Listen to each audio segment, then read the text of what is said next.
Welcome, everyone. We're in a beautiful spot in nature here, and we just picked some wonderful chanterelle mushrooms, which was a very lovely adventure. Really had a lot of fun. And today we wanted to go a little deeper into some relational dynamics, particularly as it relates to conflict within relationship. And we were reflecting before the podcast, talking about this and reflecting on conflicts within a conscious relationship when both parties are open, willing, and able to meet each other in resolving the conflict, and also navigating conflicts with relationships with those who are not wanting to grow or are perhaps held in a certain way in their life and perhaps, for lack of a better term, stubbornness in themselves. And we all have those people, whether they're in our community, our work, our family, the world at large, and how to navigate that in a good way. So it's really wonderful to be here again and to share with each other and with whoever's out there watching and listening. And I would love to begin by inviting you, Kirby, to share what's alive for you in this conversation and any experiences or lessons you've learned around conflict and some of your philosophies around it. Yeah, thank you, Robbie. It's a really tender, challenging topic for me, as you know, I have experienced a lot of conflict in relationship in particular, and in my journey, I've navigated through really not being conscious in it and acting and reacting from a really wounded, not centered place, you know. And through the years, I've gained tools to witness it, see it, hold it, and then be able to actually respond with clarity and from my heart and show up and hold that space in a really good way. And alive in me in particular is things that happen with my partner and how that unfolds and navigating the uncertain waters of conflict. It can be really challenging. You know, for me, I have some really deep wounds in it. And if I, in relationship, don't feel like my efforts have been considered, I go into a place of wounding because I don't feel respected. And I used to act from that place and act passive aggressively. And I think a lot of it, I would actually put covert contracts in place that I didn't articulate and I didn't even really know that I was aware of.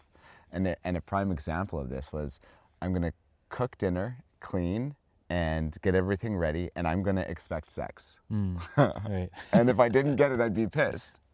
And it's wild because, you know, it would be totally okay in my vision if I were to articulate this and find some form of agreement field around it. But I didn't know I was doing it, and it just unfolded and happened, and I felt like I deserved to be given that, my end of the contract, because of what I had done. And if I didn't feel considered, and I would go into a deep place of shutting down, and my needs weren't met. But I wasn't articulating what I needed or what I wanted, right? So I just had expectations around it. And so that's one place. And now what I really like to do in that is see it before it happens, witness it, create that deep sense of like, okay, this is what I foresee happening today or tonight, and I check in with my partner. It's like, how do you feel about me showing up and really serving you tonight and like making you dinner and creating a conscious container for us to connect in a sexual way later? And that doesn't necessarily mean penetrative sex. That means connecting in a way that could go that direction, but in a deep, intimate way is more so than sexual. It's like creating that container. And more often than not, when I articulate it in that way, it's a yes. And sometimes it's a no, but I know it's a no, and then I can hold and conduct myself differently and work through it in those ways. So it's really a beautiful way to navigate what my needs are and also holding my partner in whatever she's going through. Yeah. So it's tricky, you know. Covert contracts in particular. Do covert contracts land at all with you? Like, how does this feel for you? Yeah, certainly. I feel like covert contracts, there was times in my life where I was operating from that in a very unconscious way and wasn't even aware that I was operating with a covert contract, which, for those of you listening that are perhaps unfamiliar with this term, covert contracts, I first learned about it in a really wonderful book called No More Mr. Nice Guy. And he very much highlights that as a prime tendency of basically manipulation in a way. It's kind of an ugly word. However, there's a way of kind of overriding or trying to override someone else's free will instead of just saying, hey, I would like, this is my need, can you help me meet it? Or this is my desire. It's like, how can I do these things to get what I want? And it's an unclear agreement. It's an unclear agreement field, which is kind of like, it's almost like a contract that has all this fine print that is easy to miss, and then someone agrees to it thinking it's this innocent, kind gesture, and there's actually an undertone of expectation. And if that expectation is not met, then the person who's performing the contract or the thing will retract their love, pull back, or maybe they get angry, or they get resentful, or it bubbles up over time. And the other person tends to be taken off guard. They're kind of like, whoa, what the heck? I didn't see that coming. I didn't know that was brewing inside of you. And so for me, I've certainly learned a lot about that, and it's a path of transparency that I've found, as being transparent as we can. And the challenge for me in the past, and still to today to a degree, like continue to come in touch with my needs and what my desires are. Because sometimes in that unclarity, we can't be clear with someone else. It's like, just because we're unclear on our needs doesn't mean we don't have them. It just means we're not clear on them. And so in being unclear with myself, how could I ever be how could I ever be clear with someone else? And then it tends to come out in these unclear ways, where it's like that. It's not like a conscious thing of like, oh, I'm going to do this thing and create this covert contract so I get this result.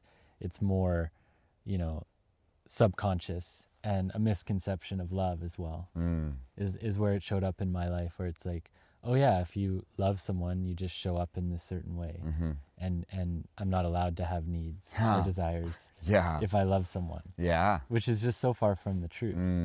Because if we don't speak our needs and desires, it creates less connection and more separation, and generally that lessens the capacity to love one another on a deep level. So yeah, I found this fine line as well between kindness and niceness, where it's like, we don't always need to do anything with any need for anything in return. Sometimes it feels really good to just give unconditionally without expectation. Like, hey, I'm making dinner tonight, or I'm doing this thing and I want nothing from you. My need is just to show my love. And, in that can be a beautiful kindness, an act of service. And then sometimes we do have needs that we want met, and that can still be kind, still be an act of service and kindness, while still asking to receive something in return. And so what's interesting that I've noticed about covert contracts in this dynamic is the law of giving and receiving, and how true giving is also to receive. And if we're not able to receive, we tend to not really be giving authentically, but actually taking. And so that's the energy of the covert contract, is like, it seems like there's generosity in giving, but it's actually to try to take something. There's not a receptivity. Yeah, that's really beautiful and well said. And I feel like a really big part of acting this out in a conscious, good way is first and foremost distilling and understanding what the individual's needs are. Right? It's like cultivating needs, and I feel that comes through curiosity and exploring, and exploring all sorts of things. Like, 10 years ago, I didn't know that I loved mushroom picking. Now I mushroom pick often. And it's like such a beautiful way to connect. So, and that I would say is a need for me to connect with the forest, to connect with the land, and just to really be in it. And I feel like finding that path in each individual, because everybody's different, as far as what their needs are, can be a really key component, is a really necessary key component to articulating them and finding a good way. You know, because before I go back to where I was, I didn't know that I was doing that. I didn't know that sex was a need. I thought it was a want. And, you know, not necessarily sex being a need, but having sexual energy flowing in my body is a need. And that can come through self-pleasure. It can come through, you know, with a partner, it can be through breath work and actually like just tapping into that energy on my own accord. But cultivating what your needs are, I think, is a really beautiful spot to start. And how, so thank you. That's really a wonderful distillation too of getting to the root of so much conflict, which is unmet needs and unmet expectations based on needs that are perhaps not articulated. Yeah. And yeah, how do you relate unmet needs or unclear needs to conflict?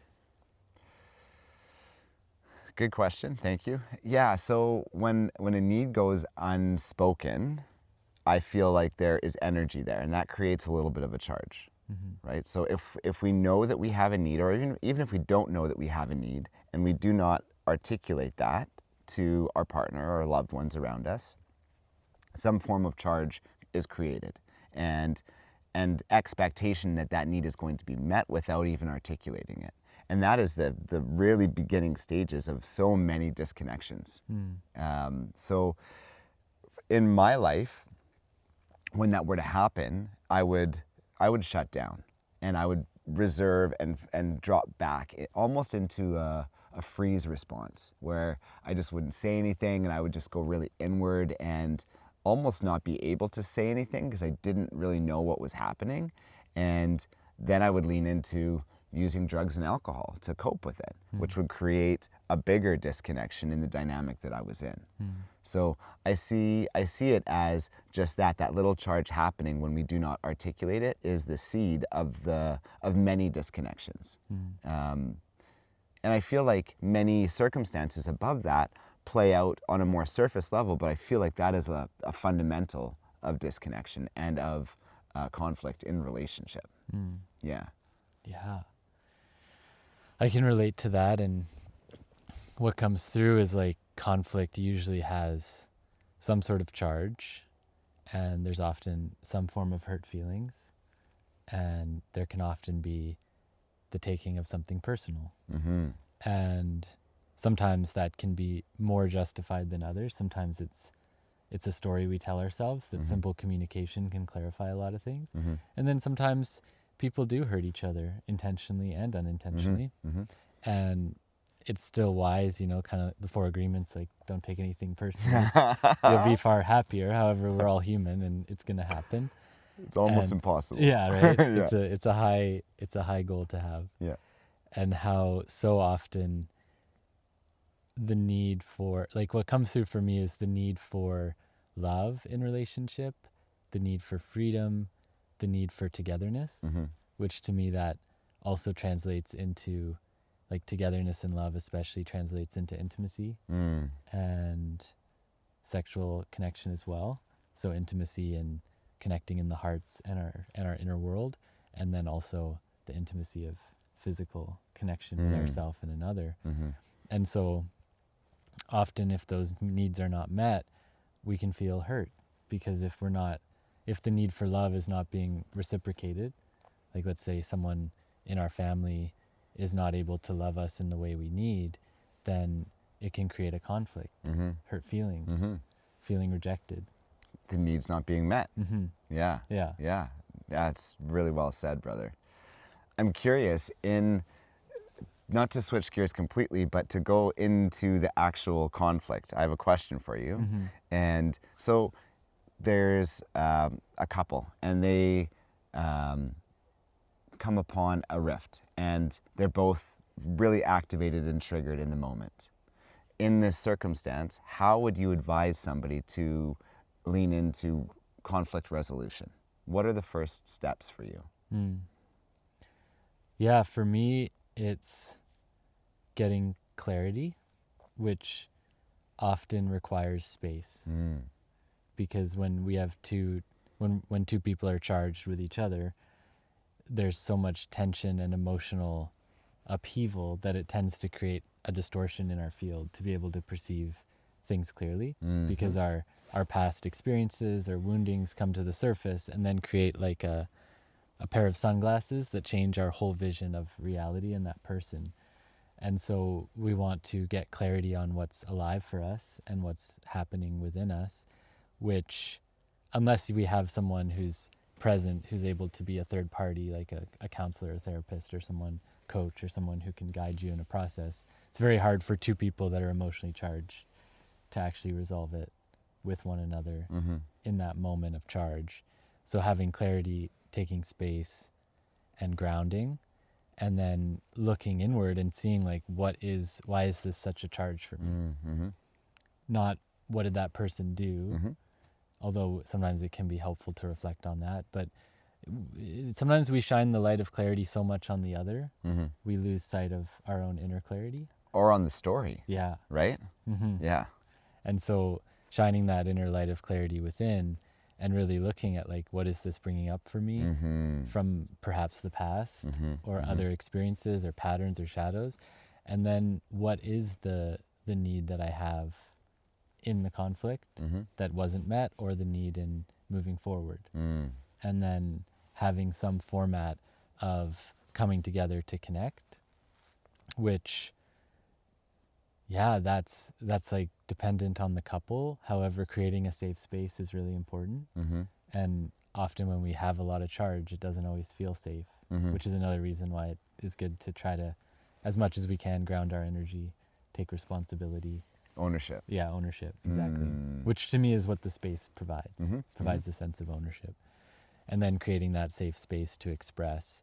And what I've found really helpful is that some of the tenets and principles of nonviolent communication. And the format itself can be a little dry. You know, it can kind of be a bit repetitive, yeah.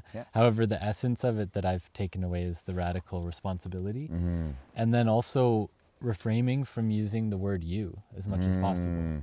Like that's huge in conflict. Right? Like huge. As soon as you say you, it's suddenly like, whoa, I'm in the hot seat and I need to defend myself. Exactly. I'm under attack. Yeah. It's so Even true. though it's like not always the case. Yeah. Just like that one word you is like fanning a flame.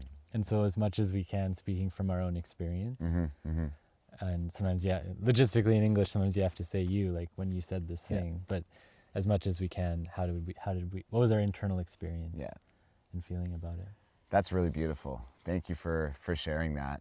I want to touch on a part, and that's the space taking that you brought up, that can often be really triggering for people in itself, especially when they're already triggered. And that is if you're at home and or I'm at home and I choose to leave. And I choose to leave to take space. So I feel like there's a key structure that I like to hold and use every time that this happens to maintain a sense of safety and to not flare up the wound of abandonment. Because often when somebody leaves, the other feels, well, shit, are they ever coming back? You know, and abandonment can be really easily flared. So what I really like to do there is articulate my intentions. I need to take some space. And I'm going to be gone for 1 hour. And if I need more time after that, I will come back and I will speak that I need more space, and I'll take that again, and then I'll come back. After the space has been taken, and similar process to finding the inner clarity and really sitting with where this shows up in me is necessary, having the intention to come back together and revisit the conversation when both are feeling less triggered and less activated in their nervous system is a really powerful way. But I feel like that's important to speak to because so many people take space and it ends up doing more damage. But it can be really productive, and safety can be created in it with simple structure. Yeah, like taking space doesn't mean we're going to become all aloof and ghosting. but people feel that, right? Because that's like so many people do that these days, right? But not conscious men. Yeah. Yeah, totally. Yeah, and there's a way to take space and create that loving safety just through simple communication. Even if we're upset. Yeah. And like we can't say it in the most cohesive way, just saying, hey, I'm really upset and I'm taking space and I love you. And I can't meet you in that love right now, so I'm going to take care of myself. And I'll be back in 15 minutes and revisit, or an hour and revisit. And if you need more space, take it then. Yeah. Another part after you sit, and speak to, perhaps we should go into that a little bit. Yeah. Speaking to like when you come back together after taking space, because I feel like space is necessary for conflict resolution to find the clarity. But when we come back together, how do we navigate it from that place? How do you navigate the conversation without getting really triggered again? Right. Yeah. And I'm curious what comes up for you in that.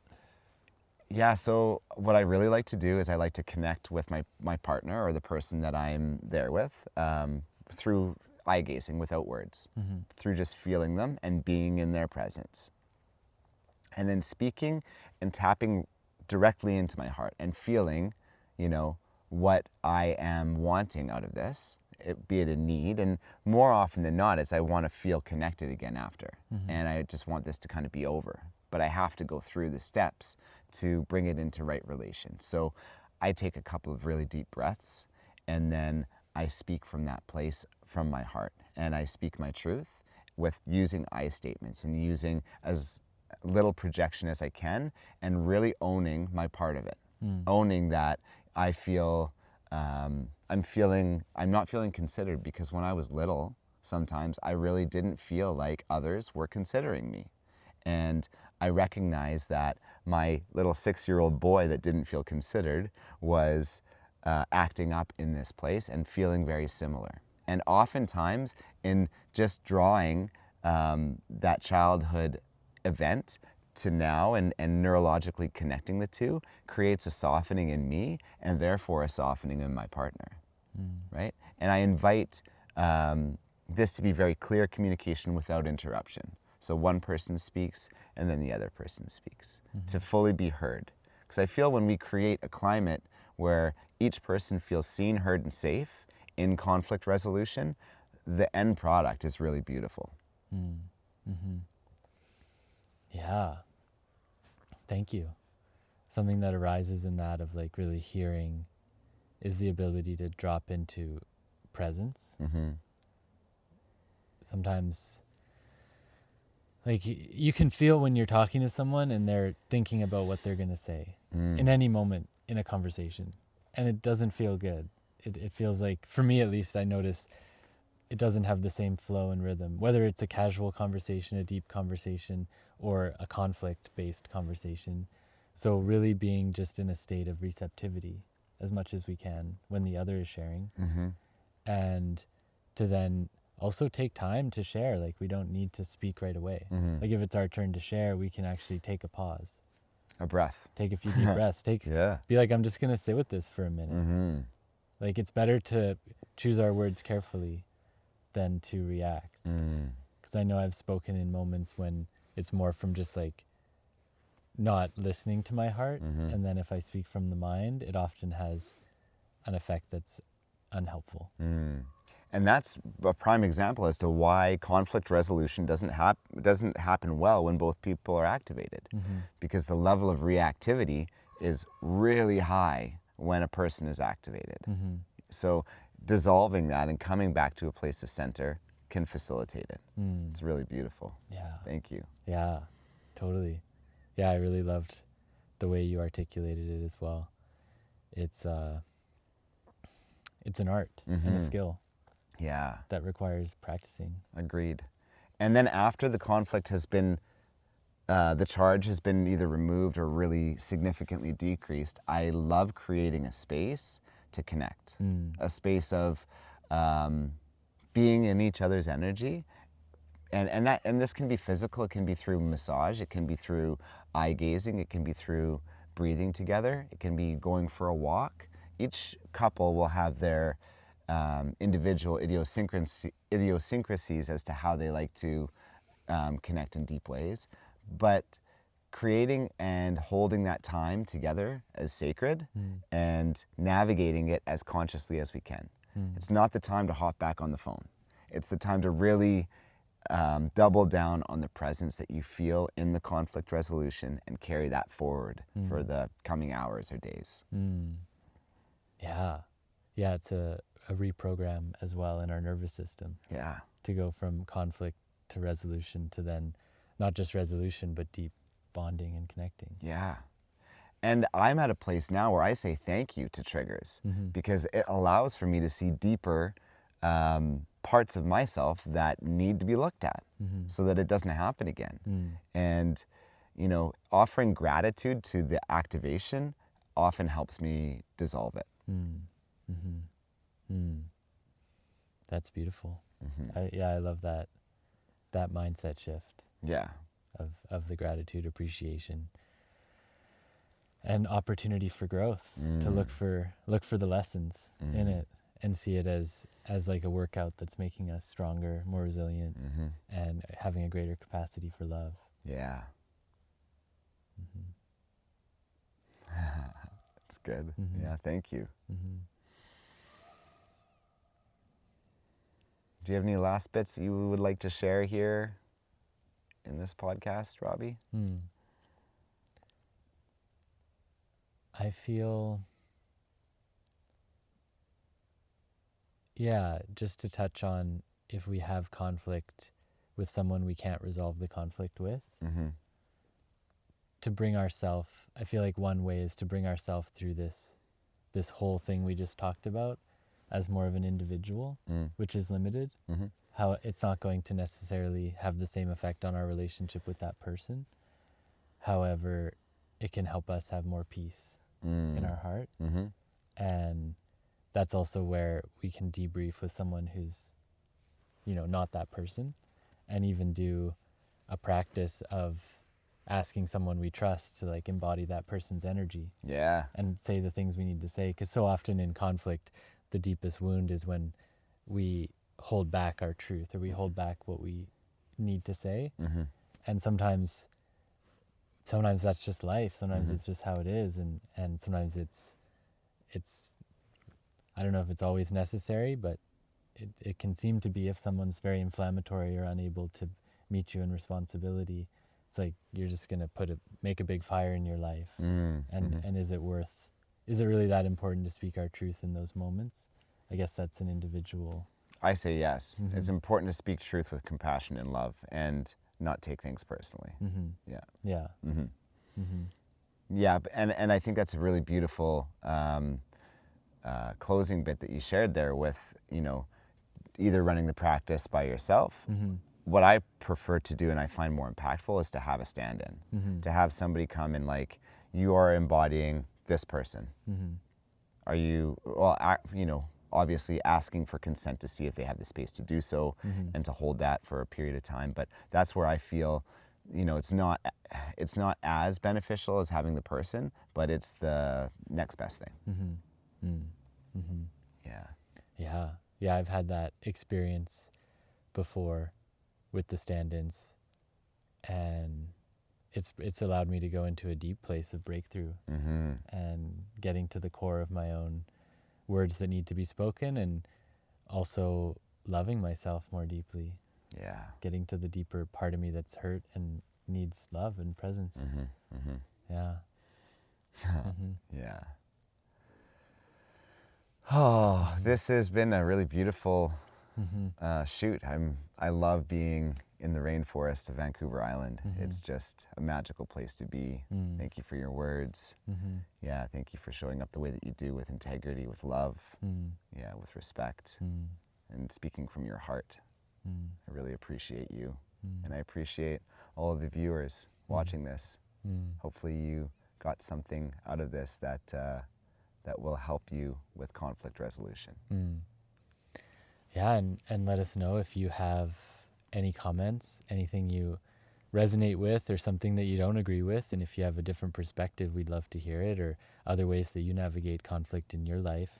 We'd love to hear from you, to comment or share with us in some way. It can inspire us to deepen in our path of learning, and also could inspire new conversations in the future.